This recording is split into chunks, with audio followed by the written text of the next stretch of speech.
All right, let's do this. Welcome to Livermore High School registration. This is Mr. Fletcher, and I'm going to walk you through the process for selecting your classes for next year. Mrs. Mohammed did tell me that I need to spice this up a little bit, make it more entertaining, but I'm telling you, I don't know what else. I don't know what else to say or what else I can do. This is signing up for classes next year, which I looked for my Chance the Rapper, CD, but I couldn't find it, so I'm not going to be able to bump any music in the background. Sorry, you're just going to have to listen to me power through this process. I will tell you before we start. Take this seriously. You don't have to watch this video all the way through if you feel comfortable in the process, but if you make mistakes and you sign up for classes that you don't want, we are building the schedule based on your requests for the most part. And when you come in August, if you're not happy with going with what is on your schedule, then you're just possibly going to have to live with it. We're not going to be able to make a whole lot of changes. So be thorough here and come back and ask questions and then make changes if you need to before registration closes on April 10th. If you go to livermorehigh.com, that will bring us to our main web page. I know hopefully you've been here before. There's a Parents and Resources tab up here. If you go down to Class of 2020, it'll bring you to your home page that we've created for you. There's a lot of information here that I think is helpful for this process. Do not overlook it. Go to the sophomore selection worksheet, fill it out, kind of have a plan mapped out for you before you start. When you're ready to go, click on the button that's going to start the registration process. Now when you're in this page, you need to put in your student ID number for your username. The student ID number is going to be the one that's on your ID card. You should be able to find that one pretty easily. And then for your password, you're going to put in your birthday. Your birthday is going to be the month, the day, and the year. The only thing I need to tell you is if you have a birthday like October, you'll put 10, but if you have a birthday like August, maybe you're not going to put the 08, you're just going to put 8. So if your birthday is 8/4/2001, you're just going to put 8/4/2001. And sign in. When you sign in, you'll see that Jack allowed me to use his sign-in page for this process. On the left-hand side, you'll have the class registration page. So if you click on the class registration page, Mrs. Mohammed and I went through a lot of the wording, which is here in this process. If you do have questions, like I said before, feel free to poke your head in my office or any of the VP's office or the counselor's office or send us an email. But you can actually read through this process and potentially answer your questions that might arise. So you're going to need to have this done by April 10th, and you're going to need to do this all in one sitting. If you leave, it's not going to save your process before you actually hit the submit button down here on the bottom. So if you don't have a little bit of time to dedicate to this process, then make sure you come back when you have that opportunity. So as you read English on the right hand side, we've got a pencil. As we click on the pencil, it'll bring up a list of courses. The course names don't sort as nicely as the course numbers, in my opinion, so I would select number. That puts all the courses in order. You have the option of doing some honors. If you're in the GEA, you would sign up for the Green Engineering Academy or a non-honors. And so I don't know what Jack's going to take, but it tells me on the bottom that I need to take 2 courses. When I select those, I get the green check mark. I hit OK. I move on to the next step. It'll show the courses that I've taken here, and it's pretty straightforward. Social science. You have some options here with world history, AP, now human geography. We can do an AP world history if you would choose to do that instead. So whatever your choices are, and again, like I said, I haven't consulted with Jack, so he's going to be able to come back and make these changes before April 10th and make any adjustments he feels necessary. When you come to math, I assume you probably already know what math you should be taking. If you go back to this webpage, there is that math course sequence.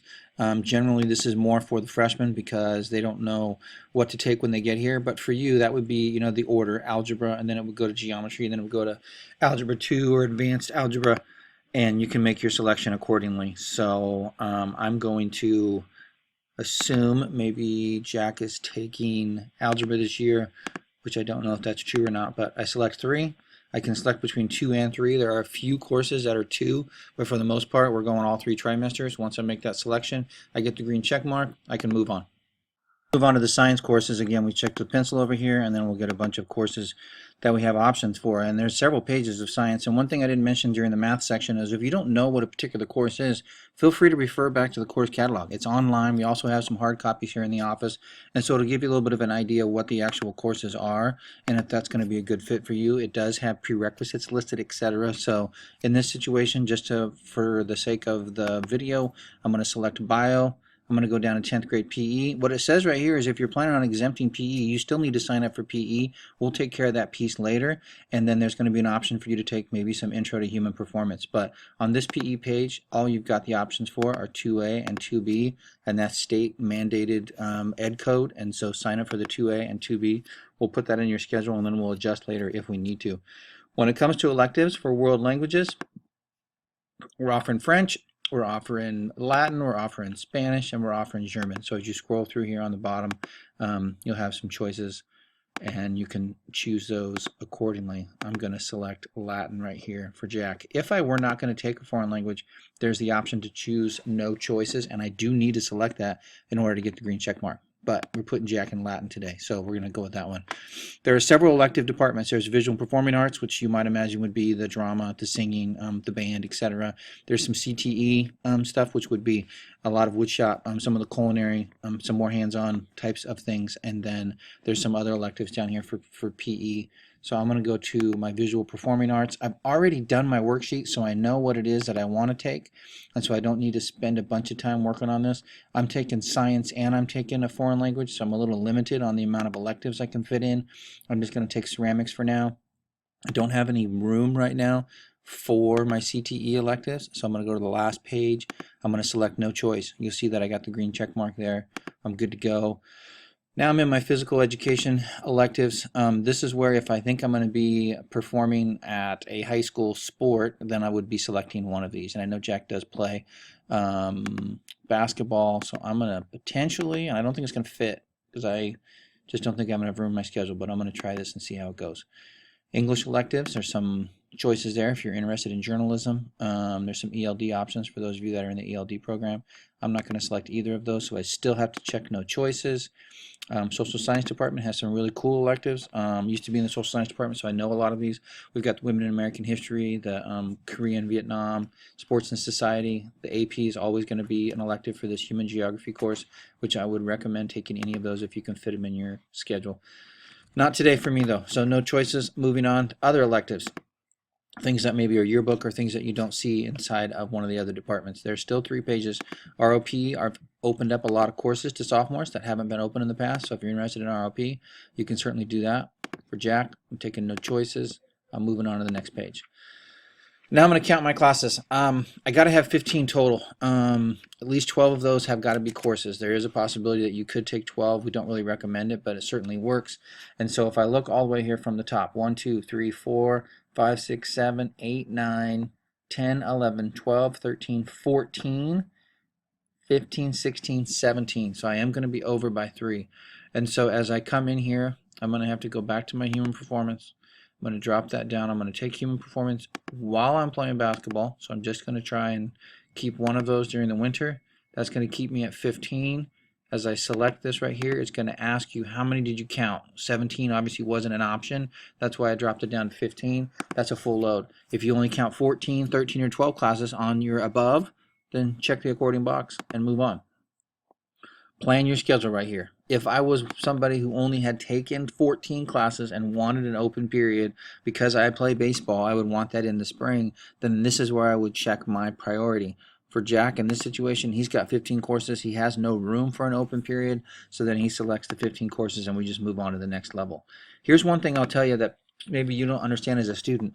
We know what alternates you checked, and so if you really wanted to take an elective and signed up for it, and then you come to the alternates and selected the same exact course, that you're not tricking the computer system into giving you those classes. If you signed up for yearbook originally and then put yearbook as your alternate, if it was full the first time, it's going to be full when it goes to the alternate. This gives me an opportunity to go, hey, look, I know Jack signed up for Latin, but maybe Latin's full. And so what do I want if Latin is full? Well, then I guess I will potentially take another foreign language class. Like maybe I'm going to take some Spanish. So as I look through all these pages down here on the bottom, because there's a lot of alternates that I could take, if I don't get Latin, then I'm going to have Spanish as my alternate. And then if I don't get those, then maybe I'm really going to go and get in some of my other business law. Very interested in that. Want to be a lawyer someday, and I like business, so I'm going to do that. And I'm going to select one more because I can choose up to 5, and the computer's telling me it doesn't want me to settle with 4. All right, I'll look in the art realm because I need to have some art in order to graduate. So once I select my 5 courses and I hit OK, I'll get a green check. These are not classes that I'm going to be getting. I'm not guaranteed to get these. You're actually not guaranteed to get any classes that are electives, but this gives the computer something to put in my place if I don't get my first choice. So then as you go to the form completion for the parents, it gives somebody at home an opportunity to overlook your selections, make sure that maybe you're not taking a class that they think you should. You can go back, make sure that that's all okay, and then check that box. And then you're pretty much set. When you get to the bottom, you hit submit. I'm not going to submit this one for Jack today because I really don't know if these are the classes that he wants. But that's the process. It's really pretty simple. I know this was 10 minutes or so, but it's really simple if you read the directions, and your schedule will represent what you select 99% of the time. So take the time and effort to make sure you go through this process, and I hope it comes out really well for you because I want you to be happy as a sophomore. So have a great day. Hope this process wasn't too laborious, and I will see you soon. Thanks. Bye.